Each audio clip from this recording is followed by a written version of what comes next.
A very good morning to all of you. You all are welcome to Study IQ and I am Dr. Ranjita. आज हम पढ़ने जा रहे हैं class 7 NCERT science के chapter number 6 के बारे में, which is about physical and chemical changes. आप मुझे कांटेक्ट कर सकते हैं इस ईमेल आईडी के थ्रू. आप इंस्टाग्राम पे मुझे फॉलो कर सकते हैं और इस लेक्चर के PDF को डाउनलोड करने के लिए आप ये टेलीग्राम चैनल ज्वाइन कर सकते हैं. और अगर आप क्लास 6 साइंस NCERT के लेक्चर्स भी देखना चाहते हैं तो उन सब के लिंक्स भी इसी टेलीग्राम चैनल पर आपको मिल जाएंगे.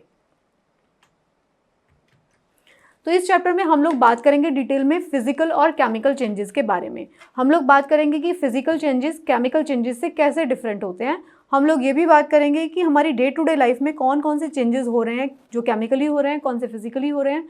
अगर कोई ऐसा हार्मफुल केमिकल चेंज है तो हम उसको किस तरीके से प्रिवेंट कर सकते हैं, उसके बारे में भी हम लोग इस चैप्टर में बात करेंगे. तो फिजिकल चेंजेस, तो फिजिकल चेंजेस क्या होते हैं? फिजिकल चेंज वो होते हैं जब एक सब्सटेंस कोई भी सब्सटेंस जो है वो उसकी प्रॉपर्टीज़ में चेंज होता है. फिजिकल प्रॉपर्टीज़ में, सिर्फ फिजिकल प्रॉपर्टीज़ में चेंज होता है, जैसे कि शेप में, साइज में, कलर में, स्टेट में. लेकिन उसके कोई नया सब्सटेंस नहीं बनता, उसकी केमिकल प्रॉपर्टीज सेम रहती हैं. मतलब ऐसा सब्सटेंस, मतलब सब्सटेंस वही है, केमिकल कॉम्पोजिशन भी वही है, सिर्फ और सिर्फ उसका क्या बदल गया, उसका साइज चेंज हो सकता है, उसका शेप चेंज हो सकता है, कलर चेंज हो सकता है, लेकिन फिजिकली वो लेकिन केमिकली वो सेम रहेगा सब्सटेंस. तो उन चेंजेस को फिजिकल चेंजेस कहा जाता है.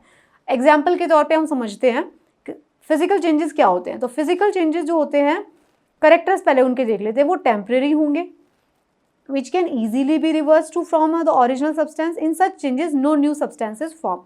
ये आपको बात याद रखनी है, जब भी फिजिकल चेंज होगा तो नया सब्सटेंस नहीं बनेगा और वो टेम्परेरी होगा. जो भी कंडीशन से वो फिजिकल चेंज हुआ है उस कंडीशन को रिवर्स करके उसको दोबारा से पहले जैसी स्थिति में लाया जा सकता है. तो क्या होता है, important characteristics of physical changes are as follows. No new substance, right, हमें पता है. इट इज़ टेम्परेरी, ये भी हम जानते हैं. टेम्परेरी चेंज इन कलर में take place. Very little energy either absorbed और इवॉल्व. मतलब इसमें क्या होगा, नया सब्सटेंस बनेगा नहीं, ये टेम्परेरी चेंज है. कलर चेंज हो सकता है लेकिन एनर्जी भी रिलीज होगी, लेकिन बहुत ही कम अमाउंट में, वेरी लिटिल. ठीक है, बहुत ही एनर्जी या तो रिलीज होगी या तो एब्जॉर्ब होगी. इस चार्ट को आप देख सकते हैं, इसमें केमिकल और फिजिकल चेंजेस में डिफरेंस दिखाया गया. देखिए हम इसकी बात कर रहे हैं, फिजिकल चेंजेस की. मेल्टिंग, आइसक्रीम में वो मेल्ट हो गई, पानी बन गई, लिक्विड बन गई, तो इसको फिर से जमा के आइसक्रीम बनाया जा सकता है. श्रेडिंग, पेपर था, पेपर के टुकड़े टुकड़े टुकड़े टुकड़े हो गए तो उसको दोबारा से मिल में डाल के रीप्रोसेस करके पेपर बनाया जा सकता है. बॉइलिंग, पानी उबल गया. चॉपिंग, ये लकड़ी को काट दिया गया. ये सब क्या है, फिजिकल चेंजेस हुए. ये लकड़ी सेम ही रही है, लकड़ी थी, बड़ी सी लकड़ी थी, अब छोटी छोटी लकड़ी बन गई है. उसकी केमिकल कॉम्पोजिशन छोटे से पार्ट की भी वुड रहेगी, चेंज नहीं होगी, वो वही वुड रहेगी. ओके, वाटर बॉयल होने के बाद भी वाटर ही रहेगा. Chemical changes on the other hand क्या होते हैं, कंबशन. आग, लकड़ी थी लेकिन उसको आग जला दिया गया, तो आग जलाने के बाद उस लकड़ी की जो एशेज बचती है वो बिल्कुल डिफरेंट है, उसकी कॉम्पोजिशन और लकड़ी की कॉम्पोजिशन में फ़र्क आ जाएगा. रॉटिंग, एक फ्रूट था अब वो सड़ गया, तो अब आप इस सड़े हुए फ्रूट को दोबारा से फ्रेश फ्रूट नहीं बना सकते. रस्टिंग, आयरन की वो थी, उस पर जंग लग गया है. डाइजेशन, खाना आपने खाया था वो डाइजेस्ट होके कुछ और बन गया, उसको वापस से आप खाना नहीं बना सकते. तो ये सारे क्या थे, केमिकल चेंजेस. तो केमिकल चेंजेस क्या होते हैं? केमिकल चेंजेस वो चेंजेस होते हैं जिसमें केमिकल रिएक्शन होती है. Chemical changes occur when two substance react chemically to form a new substance. Physical changes में कोई नया सब्सटेंस नहीं आता, लेकिन केमिकल चेंजेस में नया सब्सटेंस प्रोड्यूस होता है और उसकी प्रॉपर्टी जो होती हैं वो भी ओरिजिनल सब्सटेंस से डिफरेंट होती हैं. जो जिन दो सब्सटेंस या के बीच में रिएक्शन हुआ है, जो नया सब्सटेंस फॉर्म हुआ, उससे उसकी प्रॉपर्टीज हमेशा डिफरेंट रहेंगी. All the new substance which we use in various fields of our life are produced as a result of chemical changes. जैसे कि आयरन के जो ऑब्जेक्ट हैं उनमें जंग लग जाना केमिकल चेंज है. It requires coating of a brownish substance called rust. तो हमें पता है, तो उसको क्या बोलेंगे, वो केमिकल चेंज है. और क्या है, magnesium ribbon was burned, the ashes was a new substance formed. Magnesium के रिबन को अगर आप जला देंगे तो जो राख होगी वो एकदम अलग बनती है. कॉपर सल्फेट जो है with iron produce two new substances such as iron sulfate and copper. Copper sulphate का जब रिएक्शन होता है आयरन के साथ तो आयरन सल्फेट और कॉपर बन जाता है। विनेगर और बेकिंग सोडा को जब आप मिला देते हैं, बेकिंग सोडा बेस है, विनेगर एसिड है, तो एसिड और बेस की जब रिएक्शन होती है क्या बोलते थे उसको, लास्ट चैप्टर में हमने पढ़ा था ना, इसको बोलते थे न्यूट्रलाइजेशन रिएक्शन। तो उससे क्या बनता है, carbon dioxide which turns the lime water milky. Carbon dioxide बन गई। कार्बन डाइऑक्साइड क्या है, बिल्कुल टोटली डिफरेंट है, ना वो विनेगर है ना वो बेकिंग सोडा है, जिसने की नई कार्बन डाइऑक्साइड गैस रिलीज हो गई, जो कि अगर लाइम वाटर के अंदर से गुजारेंगे तो वो मिल्क उसको वाइट कर देगी। All those changes in which one or more new substances are formed are called chemical reactions. जब भी कोई नया सब्सटेंस बनेगा एक या एक से ज़्यादा तो उस रिएक्शन को हम केमिकल रिएक्शन बोलेंगे। ओके, केमिकल रिएक्शन परमानेंट होती हैं, उनको रिवर्स करके ओरिजिनल फॉर्म में नहीं लाया जा सकता, लेकिन फिजिकल रिएक्शंस को लाया जा सकता है। तो अब इसके एग्जाम्पल आप देखिए कॉपर सल्फेट है, कॉपर सल्फेट का सॉल्यूशन है, उसके बीच में आपने क्या डाल दिया, change of colour of the copper sulphate solution due to reaction with iron. Copper sulphate के बीच में आयरन डाल दिया तो क्या बन गया, ये इसका रिएक्शन हो गया। सेम विनेगर और बेकिंग सोडा को अगर आपने मिक्स कर दिया तो क्या हुआ, कार्बन डाइऑक्साइड रिलीज होगी। देखो ये टेस्ट ट्यूब में लगाई हुई है तो कार्बन डाइऑक्साइड इधर से रिलीज होकर ये लाइम वाटर है। अगर लाइम वाटर मिल्की हो जाता है, वाइट कलर का हो जाता है मिल्क जैसा, तो इसका मतलब है कार्बन डाइऑक्साइड के साथ रिएक्शन हो गया है। तो ये एक्सपेरिमेंट में दिखाया गया है। दूसरा, एक तो हमने देखा कि नया सब्सटेंस बन जाएगा जो कि रिवर्सिबल होगा ये चेंज, ठीक है। उसके साथ साथ क्या होता है, in addition to new product the following make accompany the change. क्या क्या हो सकता है, एक तो नया प्रोडक्ट तो बन ही रहा है, और क्या क्या हो सकता है केमिकल रिएक्शन में। केमिकल रिएक्शन में हीट जनरेट हो सकती है, लाइट हो सकती है, और कोई और तरीके का रेडिएशन भी जनरेट हो सकता है, अल्ट्रा वायलेट, ठीक है। कुछ केमिकल रिएक्शन इस तरीके के होते हैं कि उसमें कोई हीट जनरेट हो सकती है, लाइट जनरेट हो सकती है, या कोई और रेडिएशंस भी जनरेट हो सकती हैं।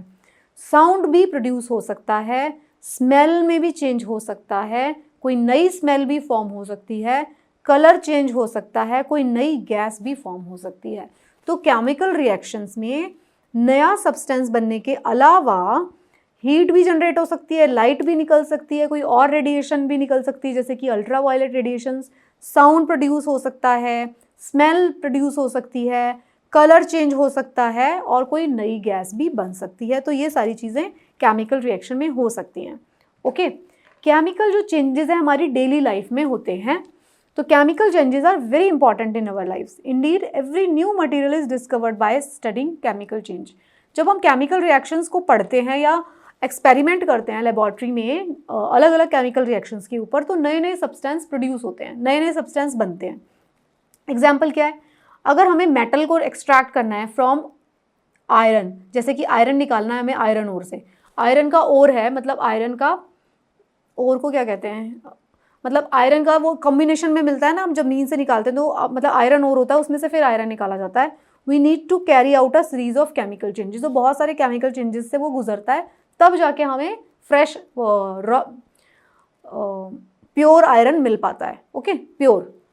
Medicine is the end product of A chain of chemical reaction. जो दवाइयाँ बनाई जाती हैं, दवाइयों के फैक्ट्रीज में, फार्मास्यूटिकल इंडस्ट्रीज में जो दवाइयाँ बनाई जाती हैं, उसमें भी बहुत सारे केमिकल रिएक्शंस इन्वॉल्व होते हैं। Important and useful material such as plastic, detergent, ये सब भी केमिकल रिएक्शन से प्रोड्यूस हो रहे हैं। मतलब हमारे हाउस होल्ड की जो डे टू डे लाइफ में यूज़ होने वाली जो चीज़ें हैं वो सारी केमिकल रिएक्शन से आ रही हैं, बहुत सारी। सम ऑफ द एग्जाम्पल केमिकल और चेंजेस के एग्जाम्पल बताए जा रहे हैं। एक्सप्लोजन ऑफ अ फायरवर्क, जब पटाखे जलते हैं क्रैकर्स, तो उसमें क्या होता है, is also a chemical change which produces what, heat produce करता है, लाइट प्रोड्यूस करता है, साउंड प्रोड्यूस करता है, एंड अनप्लीजेंट गैसेस प्रोड्यूस करता है, जिसको हम पॉल्यूटेंट बोलते हैं। तो जब पटाखे जलते हैं तो केमिकल चेंज भी होता है। When we food get spoiled, वो मैंने आपको दिखाया था स्टार्टिंग में, जब खाना खराब होता है तो क्या होता है, फाउल स्मेल आ जाती है। This shows a new substance have been formed in the spoiled food which has a foul smell. पहले नहीं थी, पहले हमने खाने को रखा था, पहले खाना ठीक था, अगर वो ख़राब हो जाता है तो क्या होता है, उसमें से गंदी स्मेल आना शुरू हो जाती है। So the spoilage of food is a chemical change.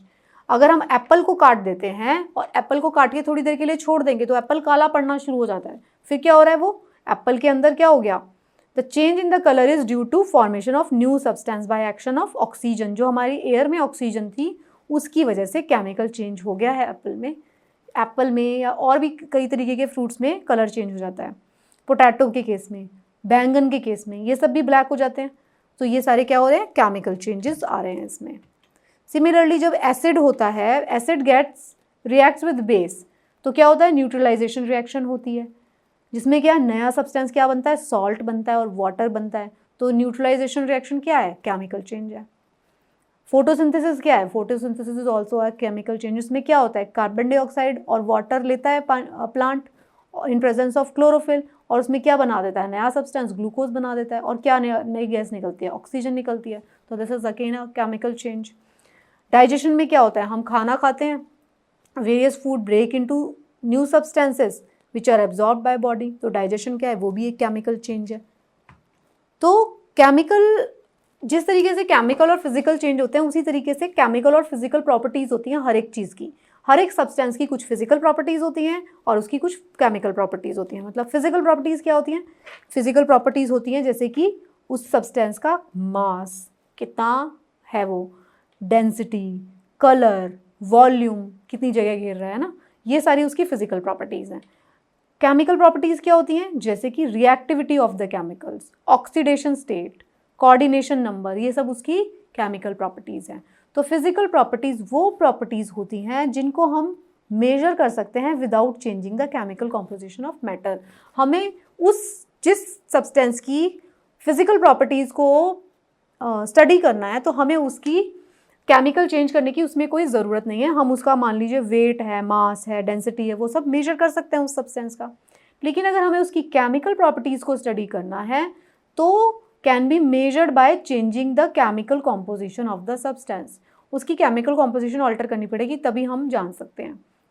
ये जो है can be measure without changing the identity of the substance. इसमें सब्सटेंस सेम रहेगा। अगर फिजिकल प्रॉपर्टीज़ को आप स्टडी कर रहे हैं तो उसका सब्सटेंस वो मतलब वही रहेगा।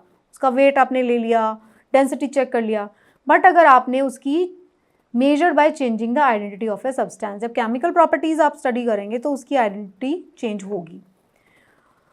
फिजिकल प्रॉपर्टीज को do not have a direct relationship to the chemical bond. Obviously इनका केमिकल बॉन्ड से डायरेक्ट रिलेशनशिप है। May not depend upon the amount of substance. मतलब अगर आप इतने से, मान लीजिए सॉल्ट की chemical properties, physical property check करनी है, चाहे इतने सारे पहाड़ की चेक कर लो, मतलब उसके साइज से कोई फर्क नहीं पड़ता।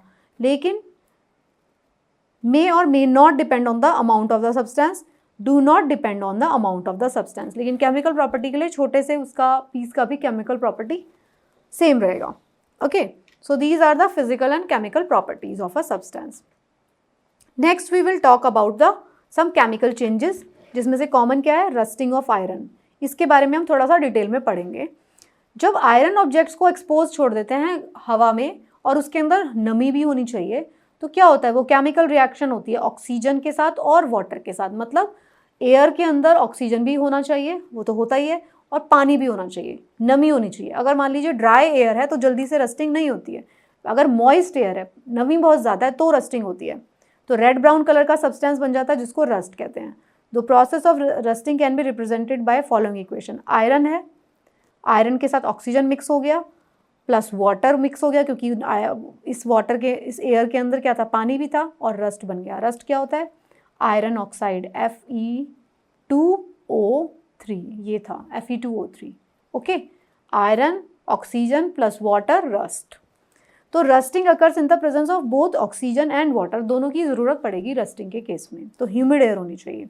The rust slowly eats away the corrode iron and leading to the considerable loss. इसकी वजह से हमें नुकसान क्या होते हैं, हमने इतने सारे ब्रिज, शिप्स, कार, इतनी सारी चीज़ें जो हैं वो हमारी आयरन की बनी होती हैं, और रस्टिंग की वजह से क्या हो जाता है, वो सारी ख़राब हो जाती हैं। तो हमें क्या होता है, मॉनेटरी लॉस होता है। तो रस्टिंग क्या करती है, बहुत ज़्यादा मॉनेटरी लॉस करती है। तो रस्टिंग से बचने के लिए क्या, ये देखिए इसमें इस डायग्राम में भी दिखाया गया है, आयरन, ऑक्सीजन जिसके अंदर वाटर था, क्या हो गया, रस्ट बन गया। You can see this.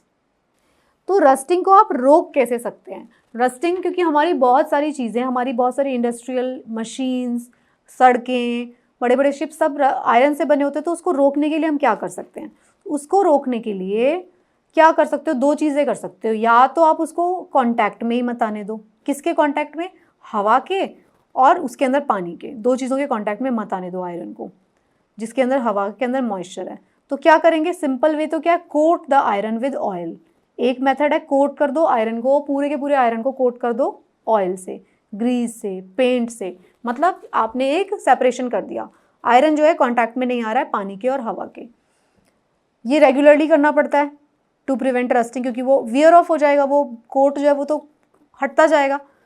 More efficient way क्या है, परमानेंट भी नहीं कह सकते, एफिशिएंट कह सकते हैं। तो उसमें क्या होता है, आयरन जो है उसको दूसरी मेटल के साथ कोट कर दिया जाता है। Coat the iron with another metal. वो कौन सी मेटल्स हो सकती हैं, जिंक हो सकता है, क्रोमियम हो सकता है। जिंक और क्रोमियम होगा वो उस पर रस्टिंग नहीं होती। तो जो आयरन के ऊपर परत चढ़ा दी जाती है जिंक की या क्रोमियम की, तो उसको गैल्वेनाइजेशन कहा जाता है उस प्रोसेस को।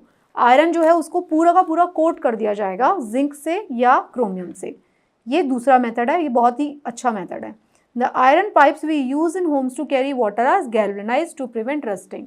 उन सबको पहले ही गैल्वेनाइज करके ही फैक्ट्री से तभी भेजा जाता है। Rusting of ship is a major problem in shipping industry as the body of ship is always in contact with water. और वो ह्यूमिड भी होता है, और सॉल्ट जो होता है इन वाटर वो स्पीड अप कर देता है रस्टिंग। तो क्या करते हैं इसके केस में, क्या करते हैं, तो हम क्या करते हैं, स्टेनलेस स्टील बना देते हैं। Rusting of iron can be prevented by allowing it to make stainless steel.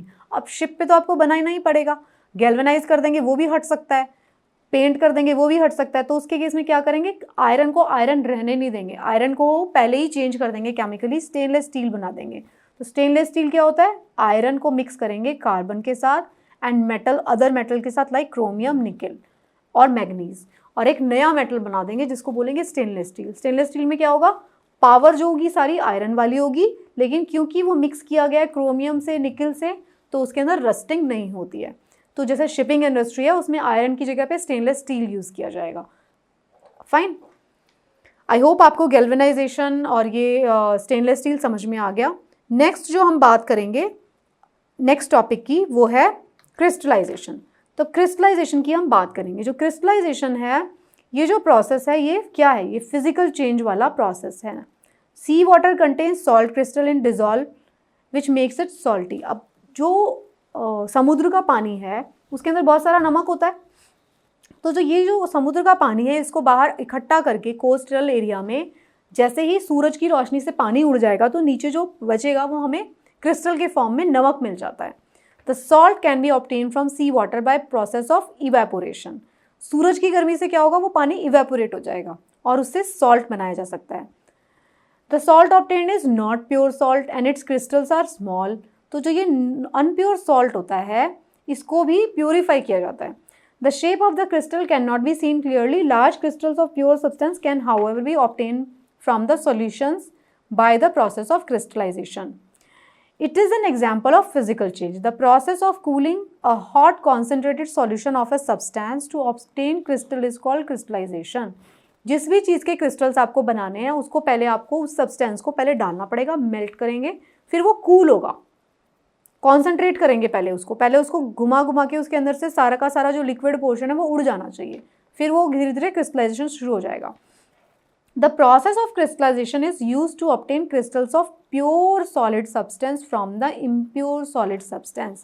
अब जो ये आपको नमक मिला, जो हमने वहाँ पे से नमक, ओशन का वाटर उड़ गया, वहाँ पे नमक मिल गया, उस नमक के अंदर बहुत सारी इम्प्योरिटीज़ हो सकती हैं. तो उसको क्या करते हैं, पहले उसको बॉयल किया जाता है, बॉयल कर करके उसको कॉन्सेंट्रेट किया जाता है. देखो, impure copper sulphate powder can be purified by process of crystallisation to obtain large crystal. जो भी इम्प्योर सॉलिड होगा डिजॉल्व इन अ सॉल्वेंट, उसको क्या किया जाएगा, हीट किया जाएगा, जिससे क्या होगा, इवेपोरेशन हो जाएगा. जो सॉल्वेंट है, सॉल्वेंट क्या होता था, जिसके अंदर कोई चीज़ मिक्स होती है, सॉल्वेंट इवेपोरेट हो जाएगा. The hot solution is allowed to cool, the solid appears as a pure crystal. अब क्या हुआ, जो इम्प्योरिटीज़ थी अगर वो सॉल्वेंट के फॉर्म में थी तो वो उड़ जाएंगी और नीचे हमें क्या मिल जाएगा, धीरे धीरे क्या होगा, क्रिस्टलाइजेशन हो जाएगी. The cold solution is poured off to obtain the crystals. Crystals can be dried. तो ये सब क्या होते हैं, ये क्रिस्टलाइजेशन का प्रोसेस है जिससे कि हम प्योर सब्सटेंस बना सकते हैं. तो this was the small chapter. इसमें हमने बताया कि फिजिकल प्रॉपर्टीज़ क्या होती हैं और केमिकल प्रॉपर्टीज़ क्या होती हैं. इसमें हमने कुछ डे टू डे एग्जाम्पल्स लिए फिजिकल चेंजेस के और केमिकल चेंजेस के. So this was a small chapter and very important chapter. I hope आपको समझ में आया होगा. So thank you so much and best of luck for your preparation. Bye bye.